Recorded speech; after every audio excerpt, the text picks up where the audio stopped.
ఇది ఒక వెంకటేశ్వరుడికి జరిగింది కాదు. భగవంతుడికి నిరాకారుడు, ఆయనకి ఇవేం పట్టవు. మనం నమ్ముకొని ఆయనకి వెళ్తున్నాం, అది మనకి బాధ్యత. ఇది ఇంకా ప్రతి ఒక్కరు దీన్ని గుర్తుపెట్టుకోండి. సగటు హిందూ మీరు సినిమా టికెట్లకు వెళ్ళిపోతారు. అభిమానులు అందరూ మీరెవరు హిందువులు లేరా? సినిమా టికెట్ల కోసం చించుకుంటారు. సినిమాని మీరు కూర్చోడానికి మీరు మొత్తం మాట్లాడతారు. అందరిని అడుగుతున్నా, అందరు మొత్తం భారతదేశపు యావత్తు ఉన్న సినిమా అభిమానులను అడుగుతున్నా, మీరందరూ హిందువులే కదా? అత్యధికులు హిందువులే కదా? మీకు బాధ్యత లేదా? మీకు మీ సినిమా హీరోలు, నేను కూడా హీరోనే. నన్ను మించి దేశాన్ని చూడమని, సనాతన ధర్మాన్ని చూడమంటున్నా. మీ కన్వీనియంట్గా కూర్చోబెట్టి హీరోలను ఎత్తడం కాదు, నన్ను ఎత్తడం కాదు. ధర్మం విఘాతం కలిగినప్పుడు ధర్మానికి మీరు మాట్లాడటం మీ బాధ్యత. నా తరం మేము కష్టపడుతున్నాం, ముందుకు వచ్చాం. ఎవరి కోసం పడుతున్నాం ఈ కష్టాలు? మాకు సరదా కాదు.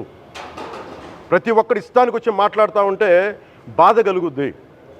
అయ్యప్ప స్వామి దీక్ష చేసే వాళ్ళ మీద ఎంత ఇష్టారాజ్యంగా మాట్లాడతారు. ఇదే మీరు ఎవరన్నా సరే ఇస్లాం మీద మీరు గొంతు ఎత్తగలరా? ఎందుకంటే రోడ్ల మీదకి వచ్చి కొడతారని మీకు భయం, అందుకు మీరు మాట్లాడరు. హిందువులు అంటే మెత్తని మనుషులు కదా, తోటి హిందువు కదా, మీరు ఏదైనా మాట్లాడచ్చు. మీకు నమ్మకాలు లేకపోతే మీరు ఇంట్లో కూర్చోండమ్మా. మీకు నమ్మకాలు లేకపోతే ఇంట్లోంచి బయటికి రాకండి, మమ్మల్ని ఏం అనకండి. మేము ఎలా పూజా విధానం ఎలా చేస్తాం, అలాగే ముఖ్యంగా ఫిల్మ్ ఇండస్ట్రీ కూడా నేను తెలియజేస్తా ఉన్నా.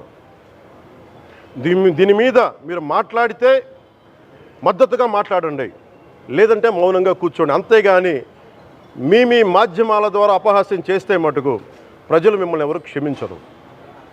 ఎందుకంటే చాలా డీప్ పెయిన్ ఇది. మీరు లడ్డు మీద జోక్లు వేస్తున్నారు. నేను ఒక సినిమా ఫంక్షన్లో కూడా చూశాను.